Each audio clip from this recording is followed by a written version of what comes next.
इंतज़ार ख़त्म हो चुका है, चुनावी नतीजे सामने आ चुके हैं। सरकार बनने की अभी अटकलें चल रही हैं। एनडीए गठबंधन बहुमत पार ज़रूर कर चुकी है, लेकिन गठबंधन के साथ ही बीजेपी अपनी सरकार बना सकती है।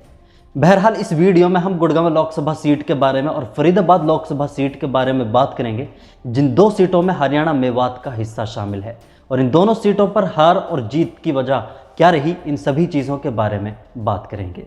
गुड़गांव लोकसभा सीट पर लगातार तीसरी बार भारतीय जनता पार्टी से राव इंद्रजीत का कब्जा रहा है, लेकिन 2024 का यह मुकाबला राव इंद्रजीत के लिए सबसे मुश्किल मुकाबला रहा।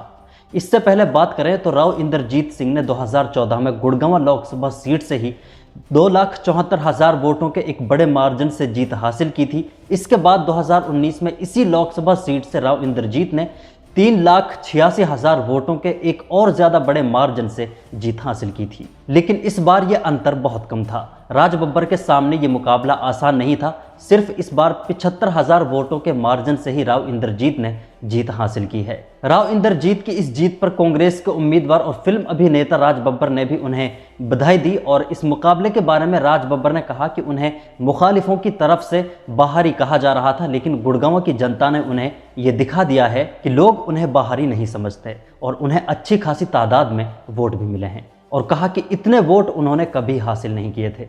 राज बब्बर ने अपने चुनाव से पहले वाले बयान के बारे में भी बात की और कहा कि मैंने चुनाव से पहले ही ये गुरुग्राम की जनता से वादा किया था कि मैं हारने या जीतने नहीं आया हूँ, मैं लोगों के दिलों में बसने आया हूँ, और लोगों ने मुझे ये एहसास दिला दिया है कि मैं उनके दिलों में बसने में कामयाब रहा हूँ। लेकिन मेवात से कितने वोट राज बब्बर ने इस बार हासिल किए, ये एक बड़ा सवाल है। कई तरह की बातें सोशल मीडिया पर की जा रही हैं, लेकिन समझते हैं कि मेवात से राज बब्बर को क्या मिला और राव इंद्रजीत को क्या मिला। हम सभी जानते हैं कि इस बार राव इंद्रजीत ने भी मेवात से वोट हासिल करने की काफ़ी कोशिशें की, और इसीलिए राव इंद्रजीत ने मेवात में कई रैलियां भी की। लेकिन जानते हैं कि राव इंद्रजीत के लिए चुनाव में इसका असर क्या हुआ और कितना हुआ। वोट काउंटिंग के दिन सुबह से ही राज बब्बर बढ़त बनाते रहे। राज बब्बर और राव इंद्रजीत के बीच तकरीबन 50,000 वोटों तक का अंतर रहा, और राज बब्बर की यह बढ़त दोपहर 1-2 बजे तक चलती रही। इस दौरान गुरुग्राम की काउंटिंग का दौर मेवात से जारी था, जहां राज बब्बर सुबह 10 बजे तक राव इंद्रजीत से 25,000 वोट आगे चल रहे थे। 12 और 1 बजे के बीच ये 46,000 वोटों का हो गया था। लेकिन इसके बाद राव इंद्रजीत और राज बब्बर के बीच ये फासले बिल्कुल क्लोज होते चले गए। इससे पहले 11:30 बजे मेवात की फिरोजपुर झिरका की विधानसभा सीट पर 7 राउंड की गिनती जारी थी, और 7वें राउंड में यहां से 53,606 वोट राज बब्बर हासिल कर चुके थे, और इसके बाद राव इंद्रजीत यहां से सिर्फ 7,200 वोट हासिल कर पाए थे।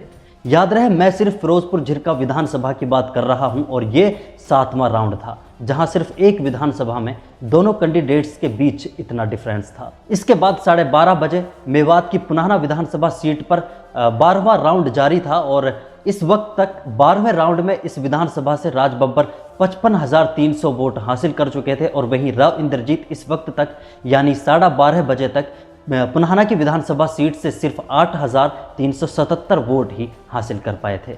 अब इसके बाद हम बात करते हैं मेवात की नूंह विधानसभा सीट के बारे में।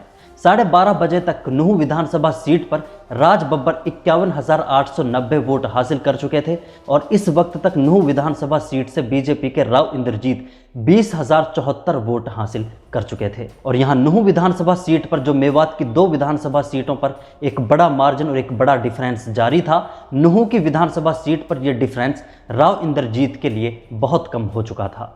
सीधे तौर पर यहाँ कहीं ना कहीं नूंह विधानसभा से जाने माने पूर्व विधायक जाकिर हुसैन का इम्पैक्ट देखने को जरूर मिला।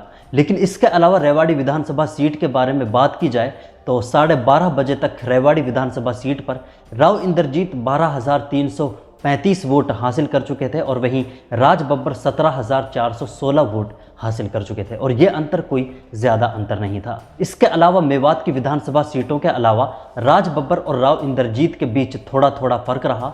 राव इंद्रजीत के खाते में ये फर्क जाता रहा। कुल मिलाकर गुरुग्राम लोकसभा की 9 विधानसभा सीटों में से 6 विधानसभा सीटों पर राव इंद्रजीत का पलड़ा भारी रहा, और ये थोड़ा थोड़ा मार्जिन राव इंद्रजीत के लिए पॉजिटिव साबित हुआ, और इसी वजह से राव इंद्रजीत 75,000 वोटों से जीतने में कामयाब रहे। और इससे भी इनकार नहीं किया जा सकता कि राव इंद्रजीत के लिए मेवात के दौरे भी फायदेमंद साबित हुए, और यह भी सच है कि मेवात से कुछ वोट पैसों के बदले भी बीजेपी ने हासिल किए।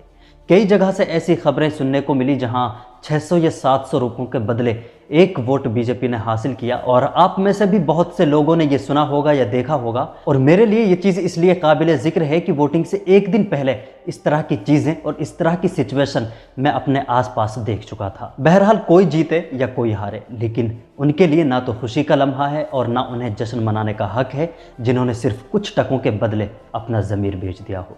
अगर ऐसी चीज़ें आपके सामने भी पेश आई हों या आपके आसपास पेश आई हों तो कमेंट बॉक्स में ज़रूर बताएं। कुल मिलाकर गुरुग्राम लोकसभा सीट पर जो पहले 2.5 और 3 लाख से ज़्यादा का मार्जिन हार और जीत के बीच हुआ करता था, वो मार्जिन इस बार सिर्फ 75,000 का था, जो यहाँ से भारतीय जनता पार्टी को सोचने पर मजबूर ज़रूर करेगा। और इसके अलावा यहाँ से जेजेपी हो या इंडियन नेशनल लोकदल पार्टी हो, कोई भी पार्टी इसके अलावा अपनी ज़मानत नहीं बचा पाई। और इसके बाद अब हम बात करते हैं फरीदाबाद लोकसभा सीट के बारे में, जहां से कृष्ण पाल गुर्जर ने भी लगातार तीसरी बार फरीदाबाद लोकसभा सीट से जीत हासिल की है। और कृष्ण पाल गुर्जर ने इस बार भी एक बड़े मार्जिन से 1,72,000 वोटों के मार्जिन से जीत हासिल की। और इस फरीदाबाद लोकसभा सीट पर भी 2014 से ही बीजेपी का कब्जा रहा है। 2014 में यहाँ से कृष्ण पाल गुर्जर पहली बार सांसद बने और 2014 में उन्होंने कांग्रेस के अवतार सिंह भड़ाना को हराकर चुनाव जीता था। और ये चुनाव कृष्ण पाल गुर्जर ने 4,66,873 वोटों के एक बड़े मार्जिन से ये चुनाव जीता था, जो बीजेपी के लिए और कृष्ण पाल गुर्जर के लिए उनका पहला ही लोकसभा का इलेक्शन एक बड़ा इलेक्शन था। और इसके बाद 2019 में ये मार्जिन घटा नहीं था, बल्कि और ज़्यादा बढ़ चुका था। 2019 में भी उनके सामने कांग्रेस से अवतार सिंह भड़ाना थे और 2019 के चुनाव को कृष्ण पाल गुर्जर ने अवतार सिंह भड़ाना को 6,38,239 वोटों से हराया था। और अब हम इस चुनाव की 2024 की बात करें तो इस बार कृष्ण पाल गुर्जर ने 1,70,000 वोटों से सिर्फ जीत हासिल की है। और समझा जा सकता है कि 6,30,000 और 1.5 लाख में कितना अंतर है। और इस बार उनके सामने कांग्रेस से महेंद्र प्रताप सिंह थे, जिससे कांग्रेस को काफ़ी उम्मीदें थी और पहली बार उन्होंने लोकसभा का चुनाव लड़ा। लेकिन फरीदाबाद लोकसभा सीट पर महेंद्र प्रताप सिंह के हारने की कई और बड़ी वजह भी हैं। जैसे एक बड़ी वजह के बारे में हम बात करें तो कांग्रेस की तरफ से इस लोकसभा सीट पर काफ़ी देर से टिकट डिक्लेयर किया गया था। इससे पहले इस सीट से लोकसभा के चुनाव की तैयारी करण सिंह दलाल कर रहे थे। इसके बाद उनका टिकट काटकर महेंद्र प्रताप सिंह को दे दिया गया और इसी वजह से इस सीट पर कांग्रेस के कार्यकर्ताओं के बीच गुटबाजी भी रही। और इसके अलावा फरीदाबाद लोकसभा सीट पर कांग्रेस के कार्यकर्ताओं की कमी भी कही जा सकती है। यहाँ से कांग्रेस के सिर्फ गिने चुने ही कार्यकर्ता नजर आते हैं। जैसे होडल विधानसभा से हम उदय भान के बारे में बात करें या हथीन से चौधरी इसराइल के बारे में या करण सिंह दलाल के बारे में, और ये कार्यकर्ताओं की मजबूती भारतीय जनता पार्टी से बहुत कमज़ोर है। वहीं भारतीय जनता पार्टी के दर्जनों कार्यकर्ता हर जगह मौजूद रहे हैं। कम वक्त की वजह से ज़्यादा लोगों के बीच महेंद्र प्रताप सिंह नहीं जा सके, ये भी एक बड़ी वजह रही होगी। और इस सीट पर भी हाल ये भी रहा जहां बीजेपी के कार्यकर्ताओं ने पैसों के बदले लालची लोगों से वोट खरीदे और चंद टकों के बदले यहां भी किसी ने ज़मीर बेचा तो किसी ने खरीदा।